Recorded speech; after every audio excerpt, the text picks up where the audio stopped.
Welcome. This is Jamie Russo. Thank you for joining me today. I'm so glad you're here. Today, we are going to talk about sales funnel. It's one of my favorite topics, and we're going to do this by using my experience booking an appointment with a business that is not co-working related, because I think that you'll relate to this. And I think sometimes, I know I do this with my own business, don't apply the things that are important to us when we are acting as a consumer to our own businesses. We make excuses. We have reasons why we don't make things easier or don't get to things related to the sales funnel that are super important. So I want to talk about that today using this example. So the reason I needed to book a grooming appointment for my two dogs. So I have two mini golden doodles, Louie and Charlie. Louie is 9 and Charlie is 2. And we have a groomer that we've been using for years and years called Groomingdale's. Yes, bougie sounding. And let me tell you, it's super expensive. That was a little bit of a lesson learned as I was going through this process, but you can relate. I am sure that it's expensive because rent in our town, we have a small-ish downtown, but very active. People love downtown. And we actually have two areas of downtown, and this is the less popular one. So rent should be a little bit less, but rent for any sort of retail level business is really expensive. So I'm sure that they are just trying to make a decent living and they have to charge this rate and they have to pay a living wage to the groomers that work for them. So the owner of the grooming salon, Groomingdale's, she's not a groomer. She manages the business from home, which maybe you as a co-working space owner can relate to. I think she bought the business. So we'd been going there even before she bought the business. She bought it. Her name is Kat, and Kat, not like Kat Johnson, but Kat. And then she had her first baby. So she went on mat leave, and I don't think she came back. She found groomers to run the space for her. She, however, did all the appointment booking from home. And this is where things get a little bit tricky. So I know she's at home, and so it feels awkward. Not that this is the same in a co-working business, but she did not have online booking. So I have to text her and ask her, can I get the dogs in? And we would spend like 15 minutes trying to figure out how to fit in two dogs on the same day at a time that worked for her and worked for me. And frankly, I would like wait too long to book the dogs for an appointment because I just hated this process and I was just lazy about making time for it, frankly. And I am one of the least lazy people that I know. And so I always remind people like, look, humans are lazy. Even I put things off if they're too much work. And I am an Enneagram 3 and I am not lazy. So I said to her one time, I said, Kat, why don't you have online booking? And she said, but she just made a lot of excuses like, well, it's complicated and big dog, little dog, blah, blah, blah. And I was kind of like, maybe, but like, basically, she's created this scheduling job for herself at home. And sometimes I would call her and she'd be like a little frantic because like the kid's not doing what the kid should be doing. And then I didn't realize she just had another child. So anyway, long story short, I love to support local businesses. I, liked her. I loved the groomer. It was just very complicated to get the grooming done. So I texted her recently and she didn't respond, and I had followed it up, and my dogs were like, needed a groom. So she said, oh, I just sold the business. I don't own it anymore. It was too much to manage with two small children at home. And like my first thought was probably not if you had online booking, right? Like she really could have been almost a passive owner. She could have made the whole thing far more tech enabled and been way less involved on a day-to-day basis. But she had this resistance, this story she's telling herself about why she can't automate certain things. And I, again, I didn't dig into what all of, her hangups are around doing so, but it really obviously impeded in her ability to manage the business with small children at home. She may also have just decided she didn't want the liability of the lease anymore and that she, would prefer to sell it. That but I totally understand. But also when things are automated, your costs go down, right? So fast forward to having to book and not having grooming dales to go to. Here's what I tried next. So I am actually not in town for the summer. I was going, or most of the summer, I was going to go back home just to get the dogs groomed. So we let Charlie swim in the lake in the summer. So they're a little smelly, and Charlie has a little bit of matting on her ears from getting in the water and not getting brushed quite appropriately. Dog parent error. So they needed to get groomed, and now my dog groomer is not open anymore. I was going to have to do a mobile groomer, which is fine. Although interestingly, I was thinking about this. I'm always thinking about like pricing and value prop. The mobile groomer is almost as expensive as taking the dogs to the regular groomer, even though the mobile groomer is not paying rent. I mean, they do have to pay for the cost of their grooming van, but that can't take that long to pay off. So interesting. So we are spending a lot of the summer in Truckee, and which is near Lake Tahoe. And so I looked in Truckee, and they have online booking, and I could see from the online booking there's only one groomer in town, and they're booked out a month. So that doesn't work. So I said, okay, I'm going to have to go to Reno. So I don't know anybody who gets their dogs groomed in Reno. So I Googled groomer Reno, Nevada in Google Maps. I think I did it on my computer, not on my phone. And there are a lot of groomers in Reno. It's a city. There's a lot of options. And so I didn't notice this until I came back to it. The first one that popped up is actually an ad, and it is the only sponsored, I think I'm pretty sure it's the only sponsored groomer on the search results list. So kudos to them. And there's kind of a little bit more to that story, and partly why we're talking about sales funnel, because I realized that if I open a new browser and I typed in something slightly different, they didn't come up in the top search results. And so they must be running ads against certain keywords that are making them come up first. So, I clicked on them, and you can tell they've got great reviews. They've got 118 photos. So they, very diligently add to their Google business post, which also should help them show up more organically. They have 2 locations, and I can immediately go to their website and I can book online. So that was a huge win. So I see they have great reviews, and then I go to their website, book online 24/7 by clicking on the desired location. So they actually have 3 locations. I didn't notice this before. So I picked the one that I thought was closest to me, and I booked online, and the booking was super easy.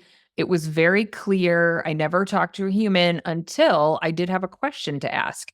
So I filled in the fact that I had 2 pets, and it told me, I had to fill out some, sort of the form, liability form or something. And then I had to send them, or I had to attach somewhere. I can't remember the exact workflow, but I had to attach their vaccine recommend records, which I also logged in and got online from our vet, which was amazing. So I could just log in and literally pull their certificates without having to bug anyone on staff. So I'm really talking about the tech-enabled experience of booking and choosing a place, and you don't take tours of groomers. And so, it's not 100% analogous to co-working, but I was thrilled that this was as easy as possible. But I also was banking on the fact that I would have a really good experience and a good outcome based on the reviews that I saw online. So I booked, but when I was booking, I kind of read it wrong and thought they were charging a booking fee of $30. So the online, you can't do this in every state, but there was a booking fee and then a deposit. And I didn't read it right, and I thought the booking fee was $30. And I was like, well, that's crazy. I'm not paying a $30 fee just to book online. So I hit the chat button and asked, like their live chat button, And the live chat even says, we'll usually reply within an hour at this time of day. So I was like, okay, that's cool. And then I looked at the screen again and realized, oh, I, read it wrong. It's actually a deposit, which is, I think, really smart. And you could be doing that for meeting rooms, et cetera. So if you no-show, which is a big opportunity cost for their groomers, you've at least paid a deposit. And human behavior generally says that if we put some money down, we're much more likely to actually do the thing. So I went ahead and booked, but they did respond pretty quickly. I want to say within like 15 minutes to my chat, which I thought was really impressive because it's a pet groomer, they're grooming. So then they immediately sent me a text confirmation, and they needed me to confirm. I didn't actually see that at first. I didn't see it until the next day. They really are asking you to confirm, which again is a great move for tours and meeting rooms if you can do it, to make sure people are really committed. So super clear. They sent me a reminder over text and made it really clear I needed to show up on time. They were very clear about how long it would take to groom the pet. And actually, I noticed when I went back to look at the reviews, there's like a 1-star review where the guy complained about how long it took. And he said it took 5 hours. And so now you can see in several areas where they communicate, they say, look, it takes 2 to 5 hours, depending on when you get here and what needs to be done to your dog and who's in line and that kind of thing. And I was like, okay, got it. So I knew that I was going to spend the day at a Starbucks waiting for the dogs to get done. So I showed up, and it's, they've got a cute little sign out front, and I go in, and groomers are always busy because they're grooming, right? But they had someone at the front desk, and she just immediately addressed me. She was not looking at her phone. She was not, drinking Starbucks and talking to me at the same time, which I've had happen at co-working spaces before. Not yours, I'm sure. She was totally focused on me and my dogs and, checking us in, and just, she was so warm. And I know that's one of the things you're looking for in your community managers, but it just reminded me, and we run a community manager program. So I meet a lot of your community managers and interact with them. And I can tell they are like this person. They really care. But in case you ever think it doesn't matter, it totally matters. Like my first impression after this tech-enabled booking process and reminder process, like I didn't interact with a human except for the live chat, which I loved because it was really efficient. I get this really warm, attentive greeting, and it was very simple. She did not do anything out of the norm, out of the usual. She was just, very friendly and warm, and that made me feel really good. I adore my 2 golden doodles, and so I wanted to leave them in good hands. And so, she just said, okay, let me go grab your groomer. And the groomer was on the phone talking to a client who had a specific challenge with the dog that she needed to talk about. So the groomer came out. And again, we had a really nice interaction, and the groomer, knew exactly how to get my dogs to stop barking like crazy while they were being greeted. And the groomer, asked me a lot of questions about what was important to me in the grooming. They even had this like sample hair length template. So she was like, well, do you want a 4? Do you want a 3? Here's what it would look like. So very consultative, asking me what's important to me so that I don't have any surprises when I pick up the dogs. And that is, again, not totally analogous to co-working, but that's exactly what we should be doing on tours, asking lots of questions. What's important to you? What makes you a fit here? What's going to make you a really happy customer, right? Because she's thinking, when I hand these dogs back to you, I want this to be as expected, no surprises, and I want you to feel really comfortable. So that's part of the sales process and part of setting up a potential member to make them feel like we're going to take care of you. We understand what's important to you. We're going to recommend a solution, workspace, meeting room, event space, whatever it is that's a good fit for you. So I left the dogs, and I knew I asked her about the time, and she said, yep, it's probably going to be 5 hours, like setting expectations. So I went to the Starbucks to do my work, and when they were done, I got an automated voicemail, which I also thought just made a ton of sense, because then their team doesn't have to take time out to call and take time away from actually doing the grooming, because it's a lot to manage. And I thought about this. I'm trying to think of like exactly how that's analogous to co-working.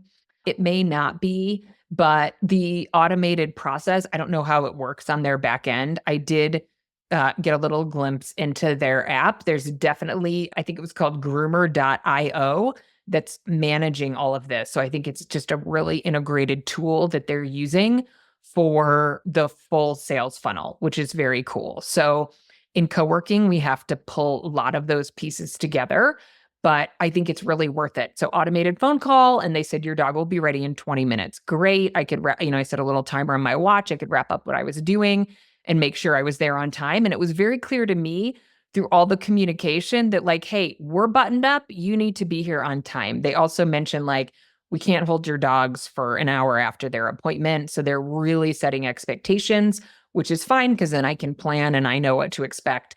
And I'm not unhappy, if they're unhappy because I waited too long to pick up my dogs. So again, that was automated. And then I got there and, before they brought out the dogs, I had a little chit chat with them. I think they had me pay before they brought out the dogs because I know it's mayhem when the dogs see me again because they love me. And I actually said, the woman at the front desk, I said, this has been such a great experience. I really loved how tech enabled it was. And she said, oh, that's so nice to know. I'm the owner. And she's like, some people just really struggle with this process and don't like it. She said, basically like people who are a little bit older. And I said, well, I love it because, and she, seemed maybe a little younger than me, like younger kids. And she's like, well, I know how my day goes. If, sometimes I just can't get to making phone calls and then I want to do it at night. And if I can't do it online, then I can't get it done. And that can be really frustrating. So a couple things here that I just kind of want to relate to our business. One is, let me finish kind of the process. So the groomer brings the dogs out and I chit chat with her. They look great, all good. We do not spend, it's a couple minutes interaction. Thank you. Everybody's happy. And we leave. I get my receipt. By the way, the grooming was half the price of what I pay in my local town. I'm sure that their rent is less expensive. And so, but one thing I wanted to note there, I was thinking like, you know what? It was half the price of what I was paying for a not so easy experience in my hometown. I got half the price and an even better experience, right? It was very respectful of my time and the ability to book online, but then they were lovely and very, customer service friendly when I actually went in with the dogs. And it was great. And I could pay online. My groomer at home also, you can pay with a check or pay with Venmo. So I have to, get out the Venmo app and do the scanning. No big deal. But this one was like, Apple Pay kind of point of service payment, which was awesome. And immediately when I get in the car, I've got the receipt. And then when I get home, I've got an email that said, thank you. Would you like to provide feedback? And it's got the default to the Google 5 stars.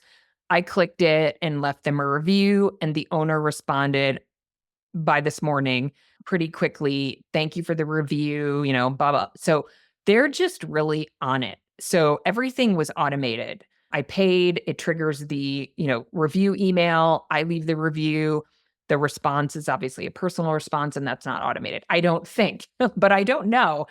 It is amazing what's happening out there. And I don't want to, no spoiler alerts, but there's a team that's working on like a customer service, an automated customer service approach that leverages AI that I think is really, really, really well done and will help.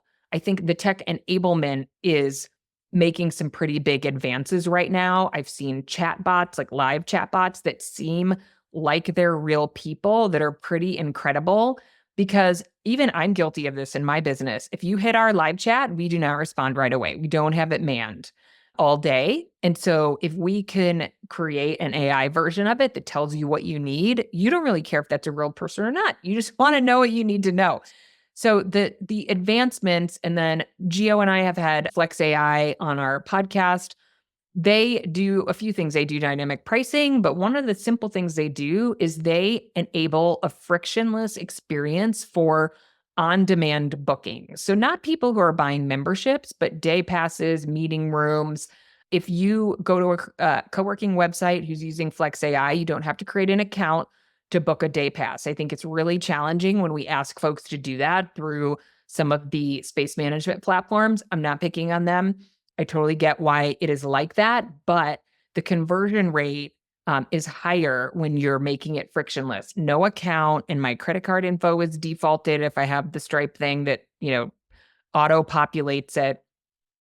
It makes it so easy and so fast, and that's a great customer experience. So, just a couple things here. I think enabling tech on the front end, we don't need this human interaction, and your team wants to focus on the value add of interacting with people who are in the space. So, if you don't have e-commerce enabled purchasing of basic things like day pass, meeting rooms, and mail, we've been doing our mail program. And one of the big things that I'm really trying to help people think about is enabling e-commerce purchasing, not just when they're using lead gen partners, but of their organic packages.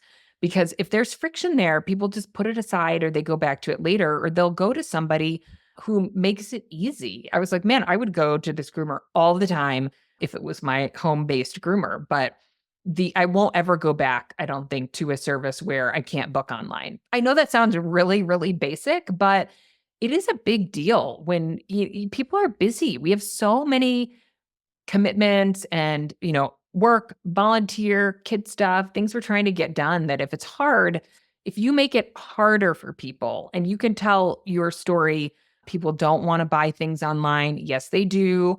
I don't need to make this tech enabled. It's expensive. I don't want to pay for that. I'm sure that this Groomer IO platform probably is not inexpensive for this groomer to be running, and yet the simplification of her business and the ease of interacting that it creates for her customers, and then lets her team focus on the interaction, not on making phone calls to tell people they have to pick up their dog and telling them, you got to come within, 20 minutes or you're going to get, an extra fee. Like, it's so nice for the team to not worry about these things. So if you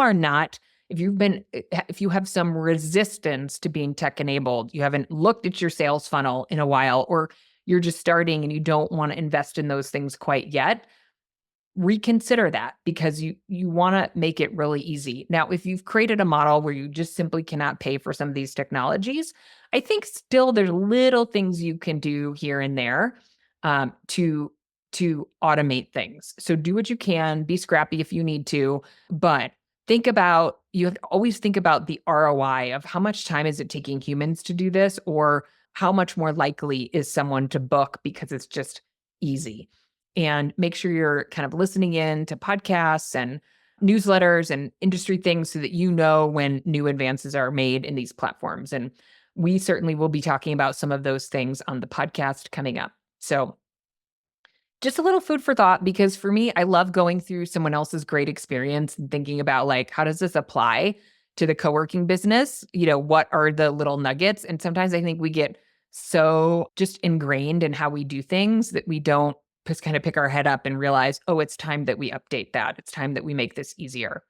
So that is it for today. I hope you are all having a great summer or great winter for friends in Australia.